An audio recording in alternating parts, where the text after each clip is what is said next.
Qaysidir odamni gap botgan paytlari ham bo'lgan ekan, ha?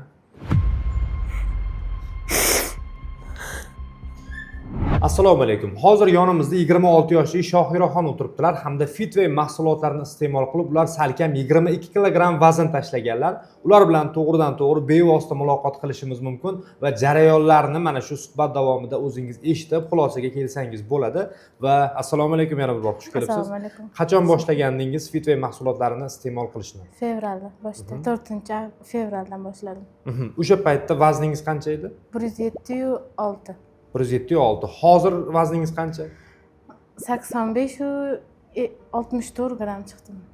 Juda ham ajoyib natija va mana shu Fitway mahsulotlarini iste'mol qilish davomida va hozirgi vazningizga tushguningizcha sizda bir qarshi ta'sirlar, aks ta'sirlar kuzatilmadimi?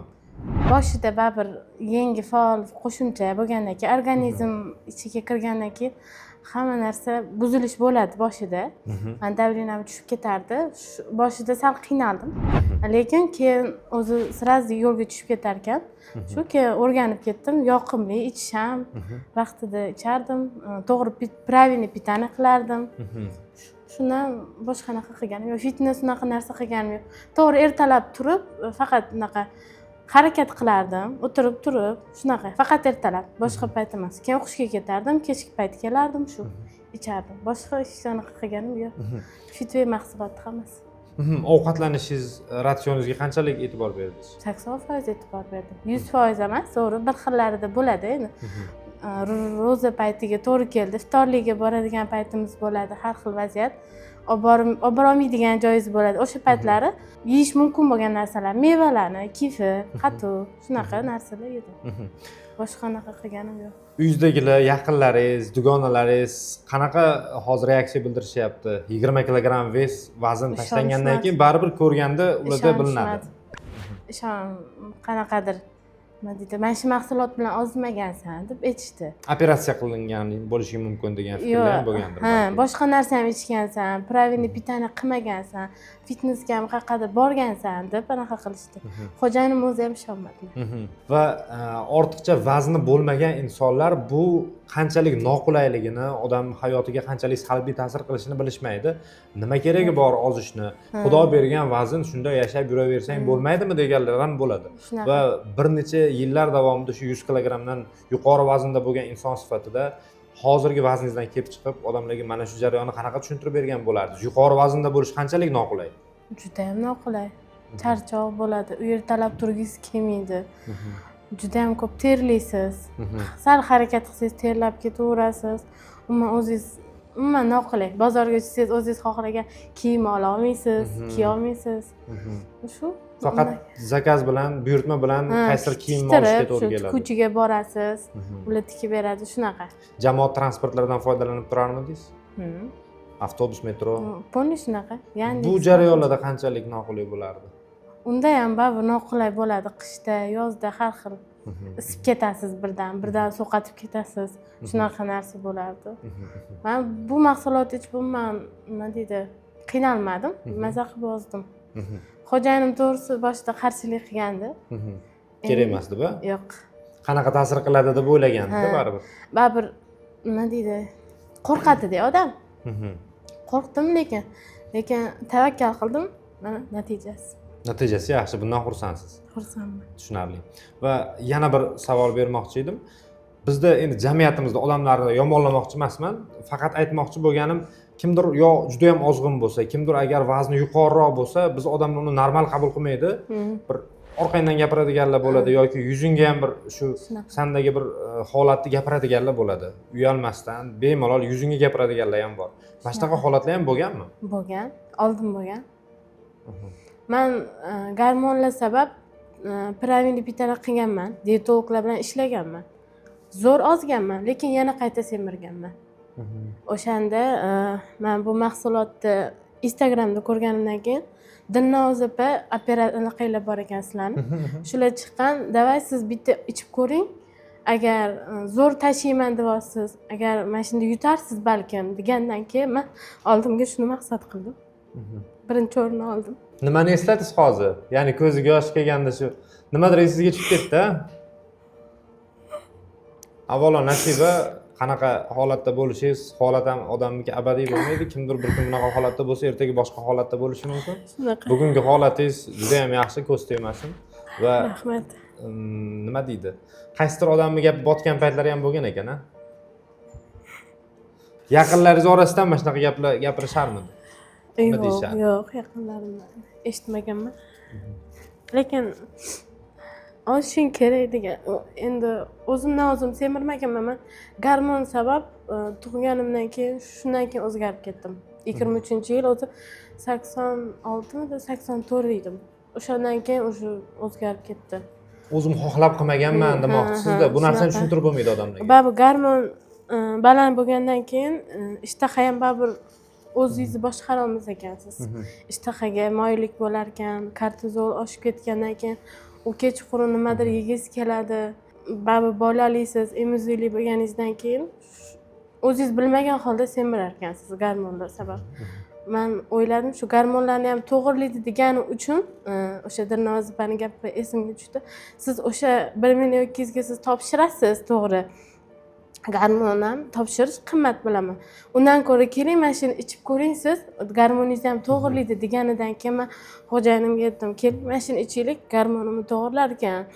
Mayli, men pul uchun emas, o'zim uchun deganimdan keyin mayli dedi, xo'jayinim rozi bo'ldilar. O'shandan keyin nima deydi, zakaz qilib ichishni boshladim. Tushunarli. 5-marafonga anaqa qildim, yozilgan ekan, nasibam ekan. Mana shunda boshladim. Mana ko'rib turibmiz nasibasini. Ko'z tegmasin, holatingiz juda ham yaxshi, kayfiyatingiz juda ham yaxshi. Shu orada bir muddat shunaqa bo'lgan ekan, aytganingizdek 2-3 yil davomida shu 20-25 kilogramm ortiqcha vazn siz bilan yurish kerak bo'lgan ekan, shunaqa bo'ldi. Mana hozir yana o'z holatingizga qaytganingizdan biz juda ham xursandmiz. Mana hozir yana 80-85 kilogramm atrofidasiz va menimcha sog'lom ovqatlanishni davom ettiryapsiz va bundan ham hali menimcha pastlashingiz mumkin. Va hozirgi holatingizda, ya'ni shu 22 kilogramm vazn tashlaganingizdan keyin hayotingizda qanday o'zgarishlar bo'ldi? Juda ko'p o'zgarish bo'ldi. Energichniman, masalan, o'zim o'qiyman, massaj sohasida o'qiyman. Yana o'qish kerak, unaqa o'qishim kerak. Hozir massajist joy ochishga maqsad qo'yganmiz. Shunga harakatda yuribmiz, xudo xolasa. Juda yengilman, oldingidek anaqa emasman. Shirinlikka anaqa tortmaydi. Suv ichkim keladi. Faqat tabiiy mamlaqa yeyish muhim, mevalar yegim keladi. Unaqa oldingidek shirinliklarga unaqa o'ch emasman. Oldin yegim kelaverardi, ko'rsam ham yegim kelaverardi. Umuman qattiq ko'rsangiz yegingiz kelaverardi. Hozir unaqa emas. O'sha ertalab nima deydi, suvimni ichaman vaqtida. Shu oqsilga boy ertalab to'g'ri ovqatlanaman, obedda ham, kechqurun ham shu yurishga harakat qilaman 10 ming qadam. Demak, hayotga qiziqishingiz ortdi birinchi o'rinda va organizmingizdachi, ya'ni kunlik harakatlaringiz qanchalik qulaylashdi? Jamoat transportlaridan yoki odamlar orasiga kirganda harakatlaringiz qanchalik qulay bo'ldi o'ziga? Bilmadim, juda yengilman. Bundan keyin ham xudo xolasa yana qabul sotib olmoqchiman. Bu mahsulotni yana bu yog'iga ham xo'jayinim aytdilar, davom ettirasan dedilar. Xudo xolasa davom ettiramiz. Keyingi marafonlar uchun emas, o'zim uchun. Shu juda men o'zimga yoqdi. Boshqalarni bilmadim, men o'zim mazza qilib ichdim, mazza qilib o'zim uchun anaqa bo'ldi. Yana bitta savol. Hozir adashmasam 2023-yilda farzandli bo'lgansiz va qo'lingizda 2-3 yoshli farzandingiz bor. Farzandingizga qanaqadir bir salbiy ta'siri bo'lmadimi? Siz buni iste'mol qilganingizda? Yo'q, dori ichyapsizmi? Nima ichyapsiz? Yo'q, dori ichyapman. Shu koktellarini qattiqmi bu deydi, suvga solsam. Ha, men ham yesam bo'ladimi deydi. Yo'q, bo'lmaydi senga deyman. 3 yoshli bola. Yo'q, unaqa ta'sir qilmadi qizimga. Chunki bog'chada bo'ladi. U turguncha men o'sha ertalabki anaqalarimni ichib olaman. Obedda u bog'chada bo'ladi. Anaqalarimni ichganda kechqurun o'sha choy ichib bo'lganimizdan, choy ichishdan oldin men shu ichib olaman. U ovqatlanadi, ko'rmaydi. Aytmoqchi bo'lganim 2-3 yoshlar yoki hali endigina tug'ilgan bir farzandlari bor onalar ham shu gormonal o'zgarishlardan keyin buni sinab ko'rishsa bo'ladi, tavsiya qila olasiz. Instagramdan yozishdi menga. Haqiqatan olganmisiz? Ko'plar yozishdi, to'g'risini aytsam, ha, olganman dedim, ichibman dedim. Rostdan ham shuncha vez tashlayapsizmi deb mendan so'rashdi. Bilmadim, qayerdan topishgan men anaqamni. shunaqa katta vес tashlayotganimni, ha, tashlayapman rostdan. Sen qanchaga olgansiz, qayerdan olgansiz? Mendan so'rashyapti. To'g'risi, Fitwayga telefon qilinglar, hamma ma'lumot o'zligi berishadi dedim. Lekin men shuni ichib, bitta unga bog'lanib qolish kerak emas dedim. Правильный питание qilish kerak, yurish kerak. Bitta u mahsulot ichibman deb yotib olib, shirinlik yesa, yana anaqa nima deydi, kaloriyasi katta ovqatlarni yesa, u bitta mahsulot olishga yordam bermaydi. O'shani aytsam ishonishmadi. Endi o'zligidan ishonishmasa, men endi mana ichdim, ko'rdim o'zimda, o'zim ishondim, bo'ldi. Boshqalarga men isbotlab berishga anaqam yo'q-da. O'zim bilyapman, o'zimdagi holatni. Shu. Tushunarli.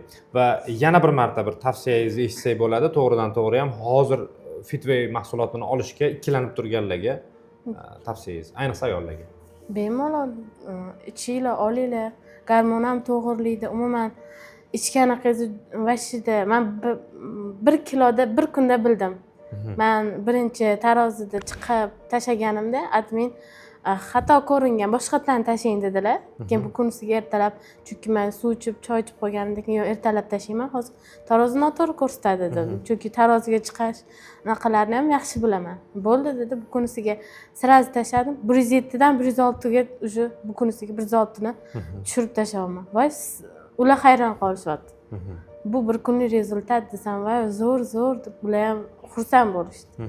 Men o'shandan bildim, tavsiya qilaman, olishsin. Bir xilla puliga arziydimi deyshadi-da. To'g'ri, men lekin bunaqa narsa ichib ko'rmaganman. Birinchisi. Undan oldin lekin dietologlar bilan ishlaganman. Lekin bunaqa narsani birinchi olib ichishim, uydagilar, o'zimning onam, adamlar ham qanaqa bu bilmaysan-ku deb aytishganda ham yo'q. Bu gormon to'g'rilargan, ichida har xil vitaminlari bor ekan deb o'zim mana qilganimdan keyin ular mayli ichib ko'r, mayli o'zing bilasan deyishdi. Mana ishonishdi. Haqiqatan yaxshi anaqa ekan. Tavsiya qilaman, ichsin, olishsin. Puliga anaqa qilishmasin. Nima deydi? Bir xil puliga qiynaladi. To'g'ri, qiynalasiz, zato sog'lom bo'lasiz. Kerak bo'lsa, agar kasal bo'lsa, bundan ko'p pulga tushishadi-da. Lechena qilishadi, undan battar, yana gormon olishadi, unda lechena olganda, unda battar semirishadi. Undan ko'ra olish kerak, ichish kerak. Shu pulga qaramaslik kerak. Biz puliga anaqa qilib, shuncha pulga olamizmi deb o'ylaganmiz. Masalan, men ham ichimda o'tgan, Dilnoz opa aytganlar, yo'q, keling gormon anaqa qilmaylik-da, topshirmayman, shuni oling, sizga iltimos deganlarda bo'ldi deb o'sha payt o'zim oldimga maqsad qo'yganman, mana shu yutuqqa yetib oldim. Tushunarli, rahmat sizga. Va hozirgacha menga ham juda ko'pchilik aytardi, ya'ni uyushtirilmaydimi telefon orqali qiladigan suhbatlaringiz, Fitway mahsulotlariga iste'mol qilganlar bilan bir oyda bir marta qo'ng'iroqlashib turamiz va ularning fikrlarini, taassurotlarini eshitamiz. Mana shu qo'ng'iroqlar uyushtirilgan bo'lmaydimi deb ham so'rashardi. Mana o'zingiz ko'ryapsiz, mana shunday Fitway mahsulotlarini iste'mol qilgan yurtdoshlarimizdan birini to'g'ridan to'g'ri suhbatga tortdik va ularning fikrlarini eshitdingiz. Agar sizda ham ortiqcha vazn bo'lsa va ulardan qutulishni, bezarar qutulishni xohlasangiz, hoziroq quyidagi raqamlarga qo'ng'iroq qiling hamda Fitway mahsulotiga buyurtma bering.